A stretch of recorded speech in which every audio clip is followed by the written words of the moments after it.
आदाब, मैं मीनाक्षी शोरान हाजिर हूं दुनिया भर की सियासी, समाजी और इक्तिसादी सूरत हाल पर खास प्रोग्राम लेकर। दुनिया मेरे आगे। हमारे इस खास प्रोग्राम में आज बात इंडिया में टॉय इंडस्ट्री और उससे जुड़ी उम्मीदों और इम्कानात की। जी हां, प्राइम मिनिस्टर ने अपने रेडियो प्रोग्राम मन की बात के 68वें किस्त में स्वदेशी खिलौने और कंप्यूटर गेम बनाने की अपील की है। पीएम मोदी ने कहा कि आत्मनिर्भर भारत अभियान में गेम्स खिलौने का सेक्टर हो सकता है और सभी ने बहुत अहम किरदार भी इसमें अदा किया है। प्राइम मिनिस्टर ने यह भी कहा कि खिलौना वो हो जिसकी मौजूदगी में बचपन खिले भी और खिलखिलाए भी। हम ऐसे खिलौने बनाएं जो एनवायरनमेंट के लिए भी सूटेबल हों। उन्होंने ये भी कहा कि खिलौने जहां एक्टिविटी को बढ़ाने वाले होते हैं तो खिलौने हमारी तमन्नाओं को परवाज भी देते हैं।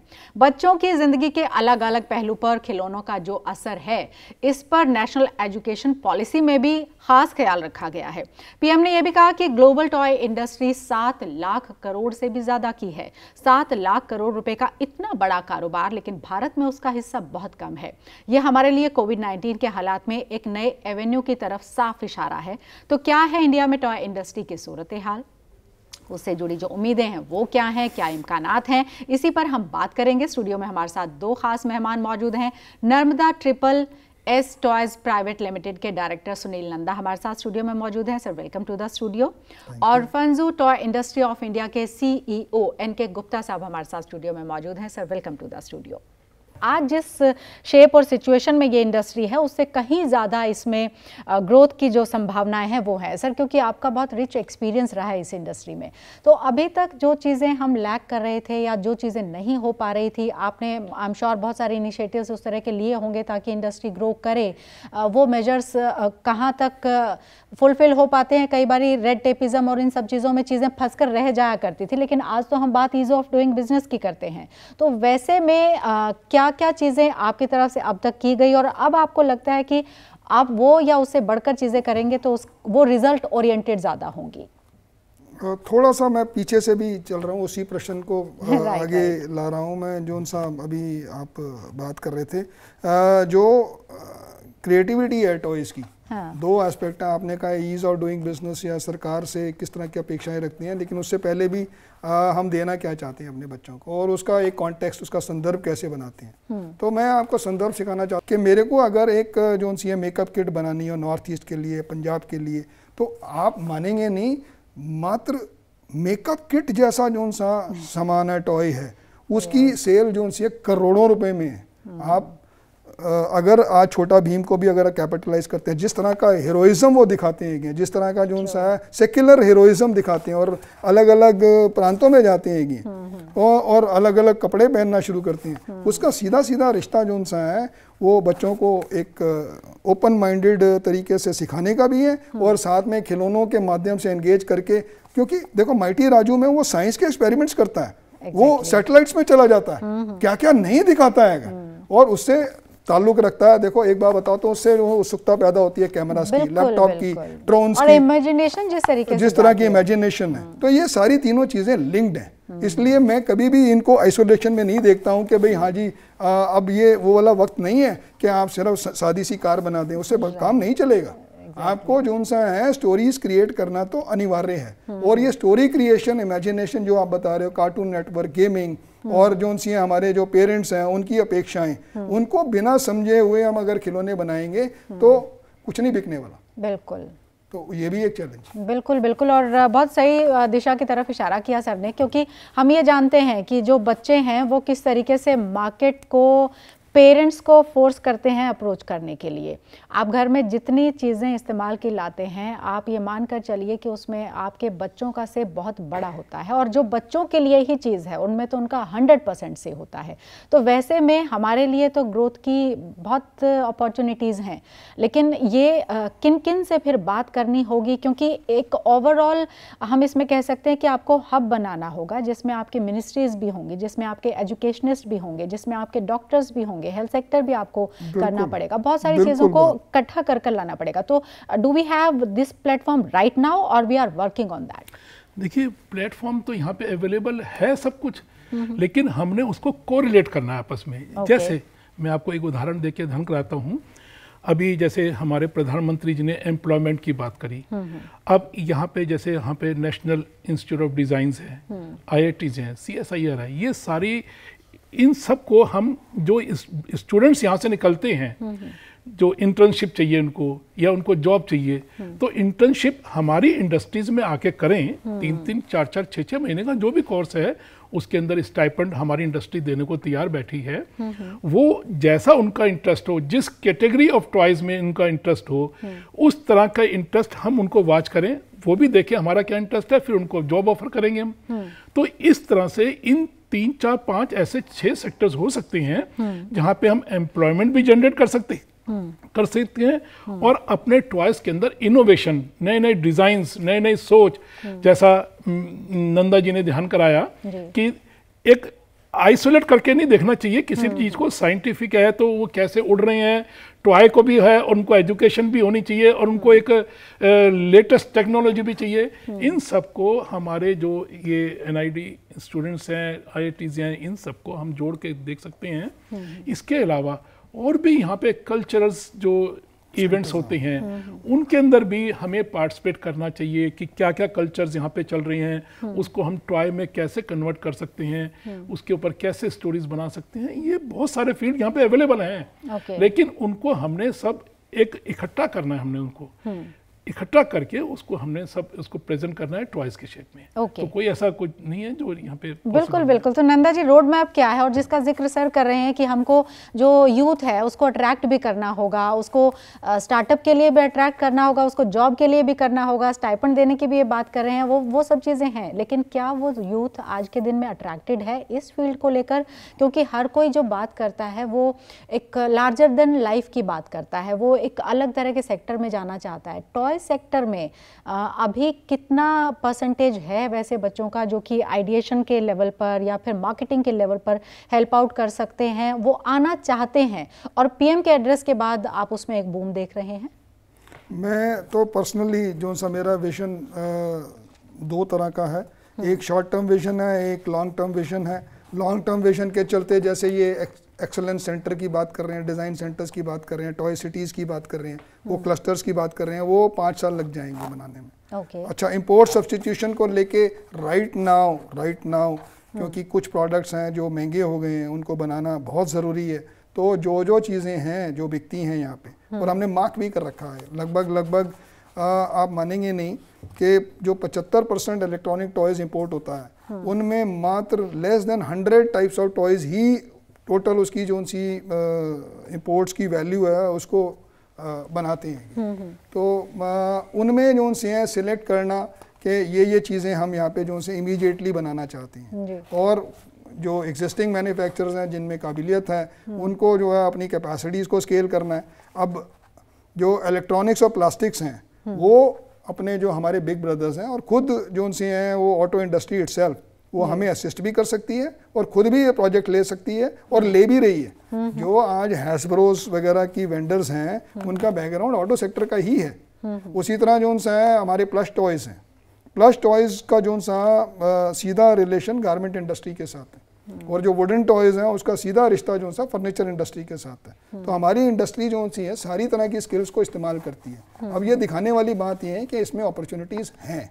अगर ये अपॉर्चुनिटीज़ हैं वो एंटरप्रेन्योर लेवल के ऊपर भी दिखाई देती हैं, एक एंटरप्रेन्योरशिप जो कर रहा है उसको भी अगर उसमें अपॉर्चुनिटी दिखाई देती है, प्रोजेक्ट वाइज दिखाई देती है, उसको दिखता है कि ये तो बड़ा प्रोजेक्ट है, अब ये टॉय उस तरह का टॉय नहीं है, तो ये लोग आएंगे।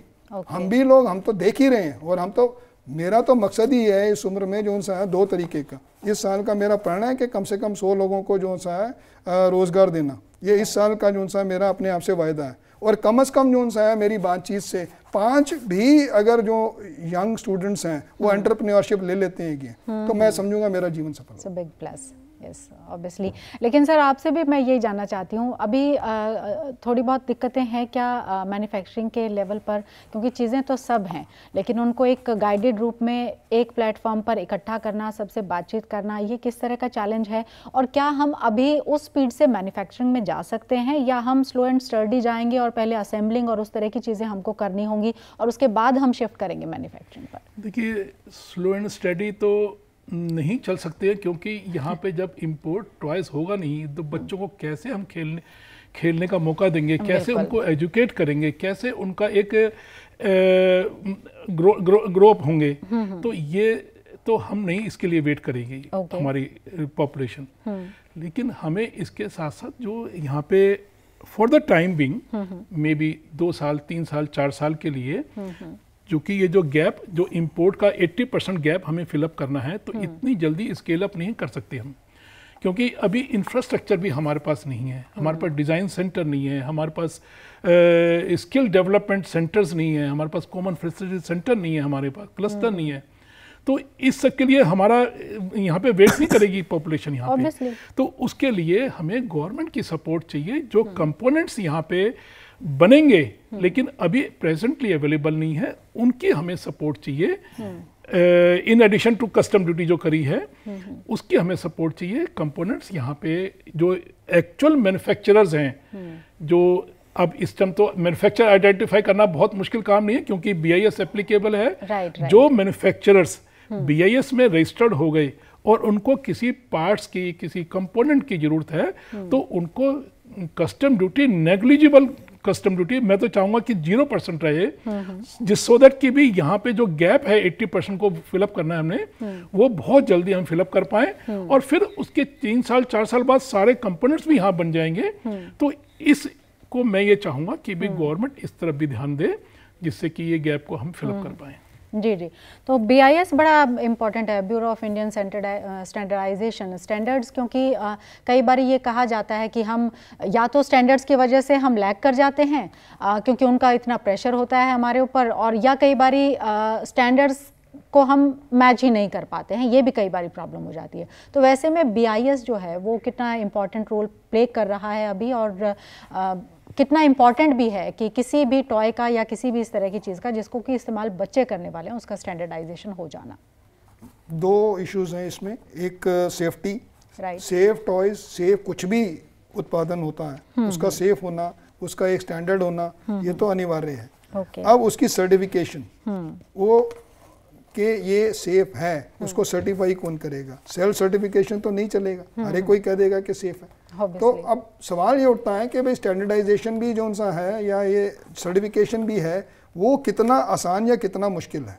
अभी क्या हुआ है कि जो हमारा प्रेजेंटली क्वालिटी कंट्रोल ऑर्डर आया हुआ है वो थोड़ा सख्त किस्म का है। उसमें अपने फैक्ट्रीज में लैब्स चाहिए, वो लैब्स का खर्चा हमारे इलेक्ट्रॉनिक टॉय इंडस्ट्री जैसी इंडस्ट्री में लगभग 10 लाख 15 लाख रुपए से ऊपर का खर्चा है। फिर एक इंजीनियर रखना, फिर उसके साथ जो सा है रोज़मर्रा की उसमें बातचीत रखना। तो जो एनुअल एक्सपेंस है जो अभी हमें BIS ने ऑफर किया है, that is a expensive preposition. तो हमारी गुजारिश ये है कि हम ये नहीं कहते हैं कि सेफ्टी नहीं होनी चाहिए या स्टैंडर्ड्स नहीं होने चाहिए, लेकिन एनुअल खर्चा जो हमारी इंडस्ट्री है उसको अफोर्ड कर सके, वो उसको जो इजीली एक्सेप्ट कर सके, और उससे जो सा है उसको अपनाने में वैल्यू एडिशन भी मिले। मान लीजिए हम कुछ खर्चा कर रहे हैं, तो उस खर्चे को करने से हमारी ब्रांड वैल्यू नहीं बढ़ रही है, या हमारे को उसका कोई फायदा नहीं हो रहा सेल्स में, और हम सिर्फ मार्किंग फीस ही दे रहे हैं और हर तरह की फीस ही दे रहे हैं, और उसके चलते कस्टमर पे बोझ भी बढ़ जाता है और कोई विशेष क्वालिटी में भी अंतर नहीं आता है। तो वो इस तरीके से आइसोलेशन में मत देखें, इसको थोड़ा सा कम खर्चीला बनाएं और इंटीग्रेट करें कि इसको अपनाने से हमारी ब्रांड वैल्यू बनती है और लोगों में जो है क्रेडिबिलिटी बढ़ती है। तो इसका भी जो सा ध्यान रखना बहुत ज़रूरी है। सिर्फ मात्र एक ऑर्डर पास कर देना और उसके ऊपर जो है खर्चा इंडस्ट्री पे बढ़ जाना, उससे बहुत ज़्यादा फायदा नहीं होने वाला, क्योंकि अल्टीमेटली फिर जो जेब पर ही भारी पड़ेगा, और फिर वही अगर रह जाएगी स्थिति कि यहाँ पर महंगाई लेना पड़ेगा, वो एक इम्पॉर्टेंट एस्पेक्ट है। लेकिन ई मार्केटिंग जो है वो आजकल बहुत इन है, और आप कैसे उसकी तरफ देख रहे हैं, और टॉय इंडस्ट्री उससे कैसे अपने आप को रिलेट कर पाती है? ई मार्केटिंग तो आजकल बहुत मेजर मार्केटिंग प्लेस है, और ये मतलब इसके अंदर क्वालिटी कंट्रोल जो बताया वो भी बहुत ज़रूरी है। तो ई मार्केटिंग तो अगर हम सब उसको ज़्यादा ध्यान दें, जो कि अभी बहुत ज़्यादा ध्यान नहीं दिया जा रहा। जैसे अमेज़ोन है, अमेज़ोन के अलावा अब लोगों को जैसा कहना है, मैं तो ई मार्केटिंग बहुत ज़्यादा नहीं करता, जैसा लोगों को कहना है कि भी उसमें प्रॉफिट ऑफ मार्जिन नहीं है या वापसी। गवर्नमेंट के जो प्लेटफॉर्म्स हैं, हम सर उनकी बात करें, ये तो प्राइवेट प्लेयर्स हैं, इनके तो क्योंकि अपने उसमें अपना उनका रहता है कि हम कैसे बेनिफिट लें, और वो जिस तरीके से वेंडर से लेना और वो सब चीज़ें अलग एक मार्केट है। ये मार्केट जो गवर्नमेंट की तरफ से मुहैया करवाया जाता है, जिसमें आप ना सिर्फ इंडिया में बल्कि पैन इंडिया और अलावा उसके आप ग्लोबल मार्केट तक भी अपनी रीच बढ़ा सकते हैं। तो उसमें है जैसे आंगनवाड़ी है, ये भी गवर्नमेंट की वो ई टेंडरिंग है, वो ई टेंडरिंग तो हो ही रही है। डेफिनेटली ये ई टेंडरिंग जो सा है उसने अच्छा एक ट्रांसपेरेंट तरीका बनाया है, एक प्लेटफॉर्म बनाया है बिजनेस को कंडक्ट करने का। और जिसकी बात कर रहे हैं वो आंगनवाड़ी और तमाम जो उनसे हैं प्रदेश की जो बाइंग है वो ई टेंडरिंग से होती है। उसमें वो बात कर रहे हैं आंगनवाड़ी में जो उनसा ICDS का प्रोग्राम है उसके चलते जो है वो कुछ किट्स खरीदी जाती हैं, प्री स्कूल किट्स खरीदी जाती हैं, तो वो ई टेंडरिंग के थ्रू ही होती हैं।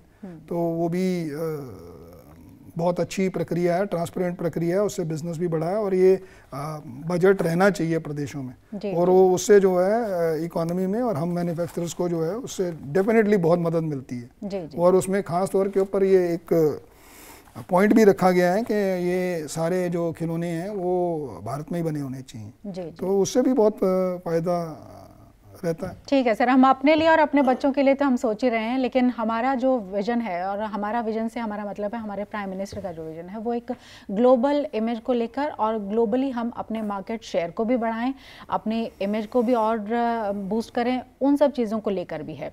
तो ये जो मेजर्स अभी उठाए जा रहे हैं या जो इनिशिएटिव्स हैं उनकी बनिस्बत आप क्या बताना चाहेंगे हमारे व्यूवर्स को कि कैसे हम ग्लोबल मार्केट में भी ना सिर्फ अपना शेयर बढ़ा सकते हैं, अपनी रीच बढ़ा सकते हैं, बल्कि हम वहाँ पर अपने आप को रजिस्टर कर सकते हैं कि हम अब बड़े प्लेयर होने की तरफ आगे बढ़ रहे हैं।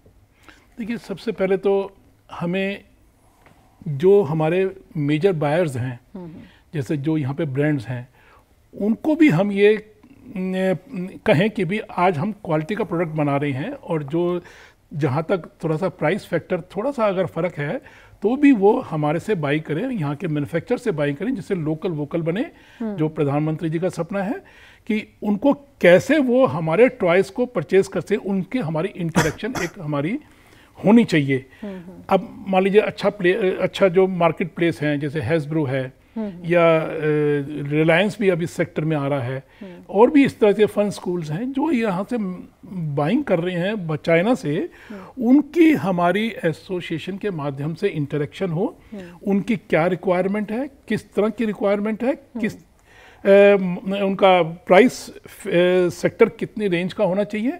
तो जब ये इंटरेक्शंस होंगे तो हमारा डेफिनेटली ये स्केल अप भी होंगे, और जो बाहर वो एक्सपोर्ट करते हैं जो मेजर प्लेयर्स हैं, तो हमारा ग्लोबल मार्केटिंग भी हमें मिलेगी, और लोकल मार्केट तो डेफिनेटली जो लोकल मार्केटिंग होती है यहाँ पे, तो वो भी हमारा अच्छा बूस्टअप होगा। ओके सर, आपसे भी ये जानना चाहती हूँ, 7 लाख करोड़ की ग्लोबल मार्केट है अभी, और ये 7 लाख करोड़ को अगर हम फिगर्स में देखते हैं तो एक ये बड़ा बजट है, बड़ा एक तरह से नंबर है, लेकिन हमारी उसमें जो भूमिका है या हमारा जो उसमें शेयर है वो एक तरीके से हम कह सकते हैं कि हमको वो कम से कम एक हैप्पीनेस कोशेंट की तरफ तो नहीं लेकर जाता है। तो वहाँ पर हम कैसे अपने आप को बढ़ता हुआ देख सकते हैं? देखिए, आपने पहले पूछा कि भाई ये कंपोनेंट इंडस्ट्री तो हमारे यहाँ पे नहीं सेटअप हो सकती अभी, तो स्केल जरूर बढ़ाया जा सकता है। जैसे हम मोबाइल्स में काम कर रहे हैं, तो अब मोबाइल्स में भी तो हम बेसिकली जो है यहाँ पे असेंबली यूनिट्स ही तो बना रहे हैं, तो बेसिकली इलेक्ट्रॉनिक टॉयज़ में भी कुछ इसी किस्म की बात होगी। स्केल हमेशा पीछे बैकग्राउंड पे रहेगा, स्केल एंड क्वालिटी ये पीछे बैकड्रॉप में रहेगा। जैसे जैसे यहाँ पे हम जो सा स्केल बनाना शुरू कर देते हैं तो हम ऑटोमेटिकली डोमेस्टिक वर्दी भी हो जाते हैं और एक्सपोर्ट वर्दी भी हो जाते हैं। तो सबसे पहली बात तो ये है कि हम अपने आप को स्केल करने के लिए असेंबली में जो है अपने आप को ज़्यादा एंगेज करें। और जैसे ही हम जो यहाँ पे कुछ खिलौने जो हैं हमारे हाथ से निकलना शुरू हो जाते हैं, डायरेक्टली इंपोर्ट नहीं हो रहे, कंप्लीट टॉयज इंपोर्ट नहीं हो रहे, यहाँ कुछ उसमें बन रहा है, तो जब मैंने एक बात देखी है, जब चीज़ जो है अपने हाथ से गुजरती है, और चीन के साथ भी ऐसा हुआ, तो उसमें वेरिएंट्स बनने शुरू हो जाते हैं। वहाँ के जो लोग हैं उस टेक्नोलॉजी को, उन कंपोनेंट्स को समझना शुरू कर देते हैं। तो तब जब कॉन्फिडेंस हो जाता है कि इतना तो इस्तेमाल होता ही है और इतना मैं ऑर्डर और ले सकता हूँ, तो कंपोनेंट इंडस्ट्री को भी बैकवर्ड इंटीग्रेशन में लाया जा सकता है। ऐसे ही रहता है बैकवर्ड इंटीग्रेशन का काम। दूसरी बात यह है कि आने वाले समय में साउथ ईस्ट एशिया में भी आप ताइवान को देख लीजिए, कोरिया को देख लीजिए, जापान को देख लीजिए और वियतनाम को भी देख लीजिए। हालांकि वियतनाम जो उनसा बहुत प्रोग्रेसिव है और हायर एंड टॉयज में प्रोग्रेसिव है। तो कुल मिला के हमारे पास अपॉर्चुनिटीज़ हैं, क्योंकि ये सस्ते खिलौने या जो लोअर सेगमेंट है वो उसमें नहीं जाएगा, क्योंकि वहाँ पे भी वेजेस और सैलरीज कम नहीं है चीन में। तो हमारे पास अपॉर्चुनिटी है, लेकिन उस अपॉर्चुनिटी को ट्रांसलेट करना, उसको मैनिफेस्ट करना, ये ओनस जोन सा है हम लोगों का। और ये हो सकता है, और इसका प्रचार करना भी ज़रूरी है, क्योंकि समझाने से ही समझ में आएगी। और मैं बराबर यही बात समझाने की कोशिश कर रहा हूँ कि चीन में अब जो सी है वो अपर एंड प्रोडक्ट्स में जा रहे हैं। वो क्योंकि उनको जो सा है लेबर इंटेंसिव काम वो भी नहीं करना चाह रहे हैं, हायर एंड प्रोडक्ट्स कर रहे हैं। वो आज यूएस से कम्पीट कर रहे हैं, इंडिया से कम्पीट नहीं कर रहे हैं वो। तो हमारे पास तो डायरेक्ट अपॉर्चुनिटी है ही, जो लोअर एंड प्रोडक्ट्स हैं उसकी लिस्ट भी है, उसको बनाने से ही हम जो है सक्षम हो जाएंगे। और विजन भी यही है अगले 10 साल का कि मान लीजिए आज जो सा हमारी एक्सपोर्ट ना के बराबर है, तो हमने भी अपने विजन डॉक्यूमेंट में जो है 2030 तक 70,000 करोड़ रुपीस का जो एक्सपोर्ट मार्क कर रखा है। And it is possible, and it is very much possible, looks very ambitious, but it is possible। और वो पॉसिबिलिटी जो सी है एग्जिस्टिंग प्लेयर्स की ही नहीं है। मेरे को नए प्लेयर्स आते दिख ही रहे हैं, मेरे को नए इंजीनियर्स, नए एंटरप्रेन्योर्स आते हुए दिख ही रहे हैं, क्योंकि ये ग्रेजुअल शिफ्ट ही है बिजनेस में। क्योंकि आपको थर्ड वर्ल्ड कंट्री में ये प्रोडक्शन तो होनी ही है, ये होगा ही ऐसा। बिल्कुल बिल्कुल, यंग पॉपुलेशन रहेगी, नए बच्चों के जन्म होंगे और बच्चे खेलेंगे ही। एक तरीके से ये कनेक्शन वाली बात है। और हम क्योंकि बात कर रहे हैं ग्लोबल शेयर की और अपने आप को कहीं इस्टेब्लिश करने की, और हमारे पीएम के इस एड्रेस के बाद से जो पॉसिबिलिटीज़ और होप्स हैं, उसको लेकर मैं आपका कंक्लूडिंग रिमार्क चाहती हूँ। सर, आप क्या कहेंगे?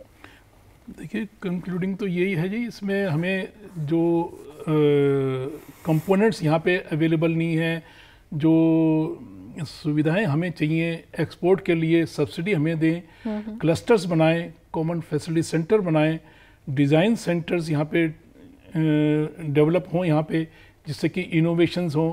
जैसी यहाँ पे बच्चों की रिक्वायरमेंट है उस तरह के हम टॉयज़ बना पाएँ और उसको कल्चर्स जो हमारे यहाँ पे हैं उसको भी डिपिक्ट कर पाएँ। तो इस तरह की ये सब चीज़ें हमें चाहिए। अगर मिल जाएंगी तो ये सब चीज़ें कोई चैलेंज, हम बिल्कुल होपफुल हैं। प्रधानमंत्री जी ने ऐसे तो नहीं बोला, आधे घंटे का जो मन की बात में इतना टॉयज़ के बारे में बोला है, तो कुछ ना कुछ उनके सोच है उनके पीछे, उसके पीछे योजना है पूरी उनकी। और हमारी इंडस्ट्री भी उनको बिल्कुल हाथों हाथ ले रही है उनकी बातों को, और हम सब मेहनत कर रहे हैं और स्केल अप कर रहे हैं इसको। बिल्कुल। तो पीएम ने मन की बात में इस तरीके से एड्रेस किया, और उसके बाद जो मैन्युफैक्चरर्स हैं, जिस तरीके से इंडस्ट्री से जुड़े हुए लोग हैं, वो अगर होपफुल हैं और वो कह रहे हैं कि हम बहुत ज़्यादा होपफुल हैं, तो ये अपने आप में एक बहुत पॉजिटिव साइन है। सर, आपका कंक्लूडिंग रिमार्क क्या रहेगा? कितने होपफुल आप हैं, और साथ ही साथ एक पॉसिबिलिटी जो आप देख रहे हैं इस इंडस्ट्री को लेकर, वो क्या है आपके मन में, जिसका जिक्र आपने कुछ हद तक किया भी? मैं अपने तौर पे इसको बड़े आध्यात्मिक तौर से भी देखता हूँ, क्योंकि देखो इसमें जो एसेंस है वो खेल है, और खेल का मतलब है प्ले, और प्ले का मतलब है लीला, और लीला से प्ले वैल्यू। तो प्ले और वैल्यू जो उनसा है वही लाइफ है। और लाइफ को जीने का जो सा, मैं बड़ा अपने आप को सौभाग्यशाली मानता हूँ कि हालांकि मैं इंजीनियर हूँ, लेकिन मैं एक टॉय के उद्योग में आया, और होते होते मैं देख रहा हूँ कि इससे बढ़िया तो कोई बिजनेस है ही। प्ले वैल्यू मतलब खेल में वैल्यूज़ का जो सा है विस्तार होता है, खेल में जो सा वैल्यूज़ का जो एक प्रत्यक्षता होती है, और उसमें अर्थव्यवस्था भी जुड़ी हुई है। तो ये तीनों चीज़ों को अगर हम जोड़ देते हैं, और जो कि बहुत संभव है, तो मेरे ख्याल से जो भी इस कारोबार को अपनाता है उसके लिए बहुत अच्छी अपॉर्चुनिटीज़ हैं। मेरे को स्वयं में बहुत अपॉर्चुनिटीज़ नज़र आती हैं, और अब जो सा मेरा जो रोल है वो तो इसका प्रचार करना ही शायद मेरा रोल। बिल्कुल बिल्कुल, और दिल तो बच्चा है जी, बड़े बच्चों के लिए तो टॉयज होते ही हैं, बड़े भी अपने आप को देखते हैं कि आई विश कि हमारे टाइम में भी ऐसा सब कुछ हुआ करता। बहुत बहुत शुक्रिया आप दोनों का ही सर, आप आए स्टूडियो में वक्त निकाल कर, बहुत शुक्रिया आपका सर, आपका भी बहुत बहुत शुक्रिया।